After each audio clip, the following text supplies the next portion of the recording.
And we are back. And this morning we started off with talking about the floods that we are seeing in the north of the country, and that NEMO has in fact activated its Orange Walk Center.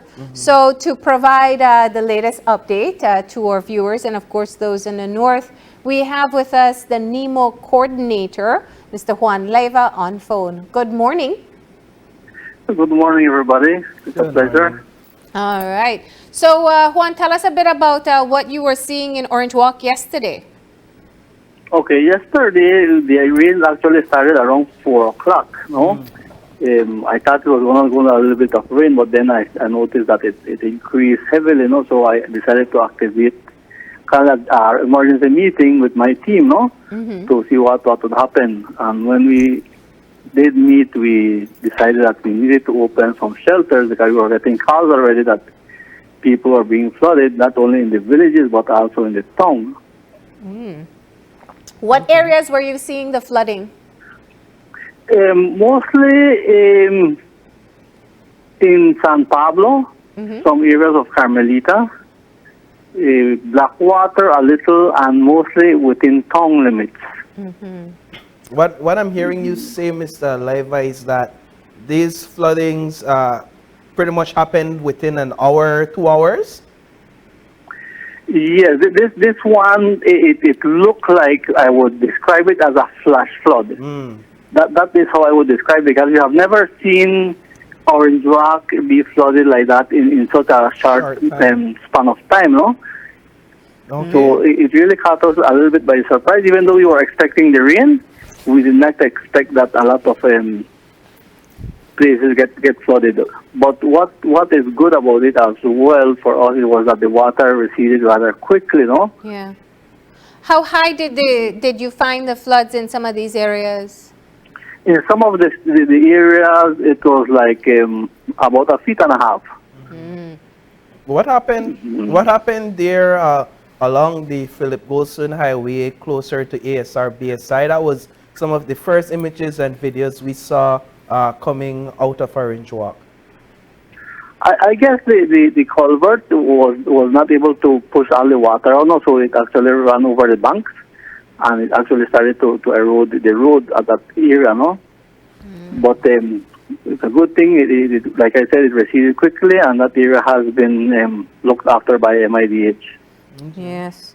Now let's talk about your activation. You opened a few shelters last night, right? Right, 2 shelters actually. Uh-huh. That were being concerned. Where did you open those shelters? Okay, the San Jose Government School was open and still remains on standby for today. And also Carmelita Government School is open and remains on standby. You said that you were getting calls from families. From what area were they calling from? Yes, mostly some people were saying that the water is in town. We got a couple of them, and mostly it was, I think, when we went to the assessment, it was drainage problem, no? Some of the drainage were stopped up. The same thing in most villages. It's mostly drainage problems. Okay. And they are concerned by the water coming into their homes, or they feel a threat? What is the situation? Yeah, water was going into their homes, and they thought it would have continued raining incessantly, no? And that is why they had that concern. No, but I guess that once the water started to recede, they noticed that it was just, like I said, a flash flood that had caught all of us unaware, no? Okay. And since last night into this morning, what's the difference in rainfall? Are you still getting substantial rainfall? No, not from around 12 o'clock midnight last night. The rain eased up a lot. We had a couple, like 15 minutes of a heavy rain, and then that was it. Until this morning, it's only slight drizzle to none. Okay. That's good to know. So that gives the water some time to run off. Right. Yeah. And we did an assessment around 3 o'clock in the morning to see how the water was going down, no? And we went to the different areas, and we were glad to see that the water were really receding rather quickly. So you've already done your assessments for these areas? Yes, but we expect to do another one in a little while. We need to do another assessment because we are expecting a little bit more rain, no? So we just have to be monitoring the areas, no? What are We will do go out and do assessment. initial assessments? Any sort of damages noted at this point? No, none has been reported as yet, no? Okay. None has been reported as yet. So what? The mere fact that the people did not come out of their homes might be an indication that there was not much damage done, no? And haven't received any report from them as yet. But we will be going out, like I said, and we'll be doing those assessments in a while. What does the rest of the day and perhaps the rest of the next few days look like for you and your team up there in Orange Walk? Okay, if I heard correct, you're asking me what would we be doing these couple of coming days, no? Yeah. Okay. We will be on standby. We have the committees on standby. We will be doing river monitoring. We will be doing fire assessments of the areas, no? Because it's very important to assess whether the water is rising or it is going down. So that is our main concern here in Orange Walk. And we are working in conjunction with the town council, who did a very good job assisting us in the town, no? The town limits and some part of the outskirts. So we are working together with town council, which is a good partnership that has been forged here in Orange Walk, no? Speak a bit, if you would, to your collaborative effort with the Ministry of Infrastructural Development and Housing. I understand that a couple of teams were brought in last night. What was the extent of their work? Oh, yes, the MID's Minister of Infrastructure Development and Housing did a superb job. I must commend them, no?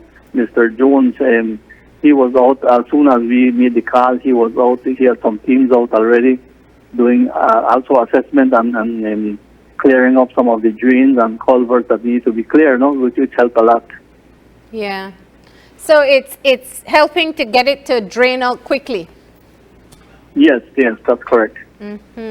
So what's the advice that you are getting at this time? Are you expecting more showers and more concerns for floods? Yes, we're expecting another advisor. We have been advised that there's a tropical wave that's going to pass the country, bringing more rain, no? But we're still awaiting that advisory from NEMO HQ.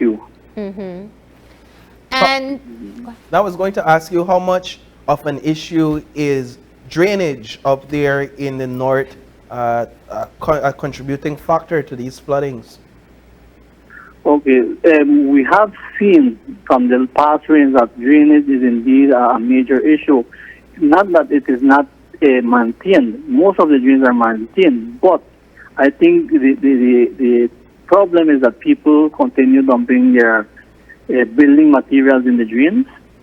They continue dumping garbage in the drains, and that is what causes the clogging of all of those drains and not allow the water to run. So that is a major issue. That is the issue that we have, and people not clearing up their in front of their yards, no, and it allows the water to stay stagnant. So that goes into the drainage system and helps to clog it up. Right. Okay. Right. Now, Juan, of course, with more rains coming, what's your advice to residents in Orange Walk? Are there specific areas that perhaps you need to be on alert or monitoring? Definitely, we have we already identified our most vulnerable areas in town, as well as the different communities in the rural areas. So, like for example, Douglas, San Antonio, the Albion Islands, part of San Jose, part of, and for the first time we've seen that water was stagnant coming by the Comango gas station. No, but we know that development brings its own trouble, no? Yeah. Some people raising their land, and some people, like I said before, not clearing their drainage. So if people would come out, maybe when it's clear and not drizzling, we could clean up a bit of their drains and allow the water to run, then that would very much ease the problem of the flooding. Yeah. What parts of the town are you talking about? You said some parts of the town are need to be Yes, on alert. for example, we have the Santa Familia where the big savanna is, the contour of the savanna by the George Estate. We have, of course, the riverside area of the New River. No, those are some, and of course, in Charles Farm, it is the Blackwater area, no? So those are the three main areas that we have to look at. Those are just areas in town, or those are also that also includes the community, different communities in the district. Because I wanted you just briefly to go over again what are the areas being affected in terms of the villages and the areas within the city. Okay, last night we only had the people from San Pablo, San Jose, and Carmelita, and of course a couple of residents from town and a couple of residents from Blackwater. But like I said, the minute that the rain eased down a lot, and then the water started running down now, started going and receding. All right. And how this is a great test for the machinery for hurricane season in being able to activate NEMO, get your shelters up and running. How did that exercise go? Oh, that went well. I think we have a good team here in Orange Rock when it comes to the housing and shelter, the human resource, transport department, town council, MIDH, and the BDFs, as well as the police. They're very much involved in what we're doing. So I must commend my team that is here, the committees, that they do show up and work whenever we need them. All right. And Mr. Leva, of course, anything you would like to tell the residents of Orange Walk who may be watching this morning as to what to expect in the days ahead? Okay, we expect a little bit more rain from maybe today, tomorrow. To be alert, to continue watching the weather reports, listening to the advisories on NEMO, and also be prepared. Be prepared and also assist us by cleaning in front of their yards. If they notice that their drain is clogging up with debris, then clear it up. Don't wait for maybe town council or the village council to clean up for you. That would be a great help. All right. And as you said, some of the shelters still remain open in the event. Right. Which ones are still open? San Jose Government School and Carmelita Government School. And then as we go along, we open those that will be needed, no? So we have the housing and shelter and the human resource on standby. All right. And what's the contact information if anyone needs the assistance of NEMO? Okay, my contact number is 614-7177. Okay. That's Mr. Juan Leva, and 302-3228, which is the office number. All right. Well, Juan, thank you so much for giving us the update. I know you all have had a long night, but thankfully the news looks promising this morning. Thanks as well for having me. It's a pleasure. All right. Take care. All Bye. right. Well, the good thing, Marlene, is the fact that most of these schools are out at this point. So I didn't even think of that. the You're right. hurricane shelters are vacant. Yeah. And so that's a plus. But with that, we'll take another break, and when we come back, we'll be sitting and talking with a graduate about his success story defeating the odds. You don't want to miss that one. Stay tuned.